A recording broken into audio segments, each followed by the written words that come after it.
Morning, everybody. Hope you had a good week and you're ready for the day and the weekend ahead. Big week. What's happening? I think the highlights or a summary for me was the Federal Reserve this week raised their rates here in the US. They signalled that there could be another 6 or 7 rises this year. That's quite significant, not completely unexpected, but I suspect that will flow through to the Australian market. You will see rate rises at some stage in the near future.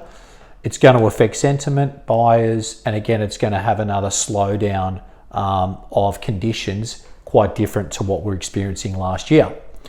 My view is auctions are still the best method of sale. 5-week auctions, as I said in a few weeks ago in my email, are the best method, in my opinion, to get an outcome. It forces, for a number of reasons, timeline. You put a timeline on the sale. The best buyers will see the property in the first few weeks that it's listed online. It also puts a little bit of pressure on the seller to make a decision. So off-market sales there's going to be less off-market action, in my opinion, because sellers are going to be here, and if they want to go off-market, there's just going to be a gap, and that FOMO is not there from last year.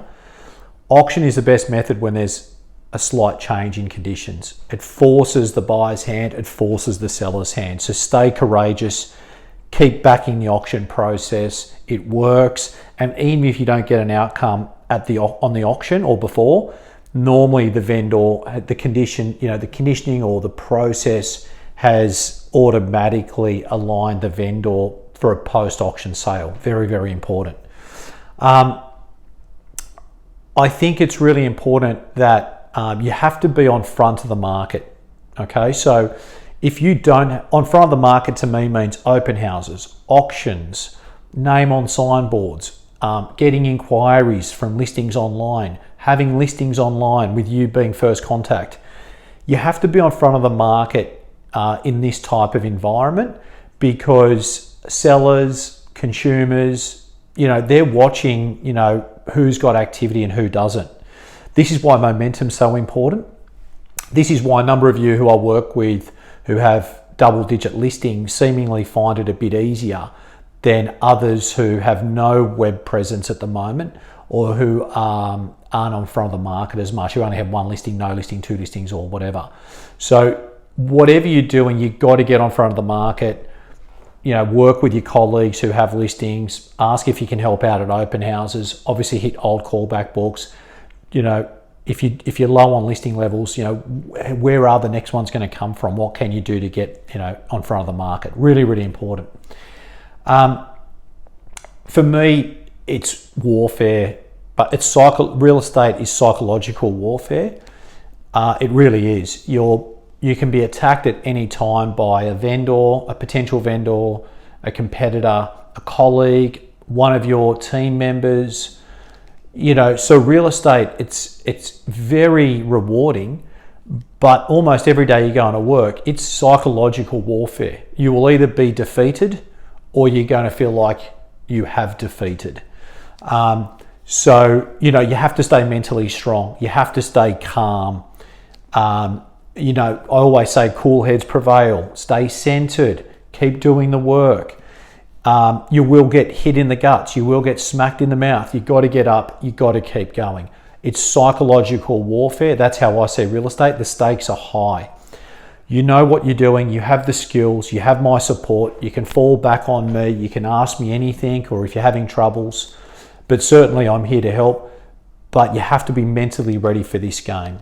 And that's why, I talk about meditation and health and fitness, saunas, Pilates, reading, getting good rest. All these things are helping you psychologically for the battle of real estate. I just want to finish on one other thing. Last year we were all running on, and I've said this a few times this week, last year was like running on firm grass, sunny day, and we're sprinting and we're breaking records and everything was great. Now it's going a bit cloudy, there's a bit of drizzle, and the grass is a little bit wet, almost a bit muddy, and now we're having to run through that. There's no way around it. You just have to keep running and go through it. So that's probably a good analogy.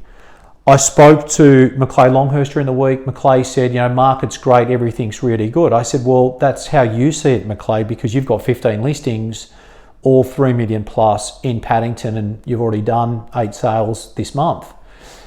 And he agreed with, yes, you're right, that's how I see it. There is a change in the market. I can see, and I can see why others would see that, and I'm experiencing that too. So it's very important for those of you who don't think there's a change coming. There is. I'm across a lot of you. There is less transactions. There's less premium listings. There's caution from the buyers in, but it's fine. There's still transactions to be done.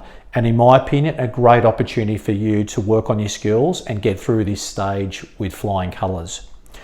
Lastly, the Daily Stoic. This is I think this is a Bible to life. I've been reading this for 2 years every day. James Ball, who I spoke to this week, said this is really, has helped his practice and helped him remain calm, remain centered. And it's exactly what it does for me.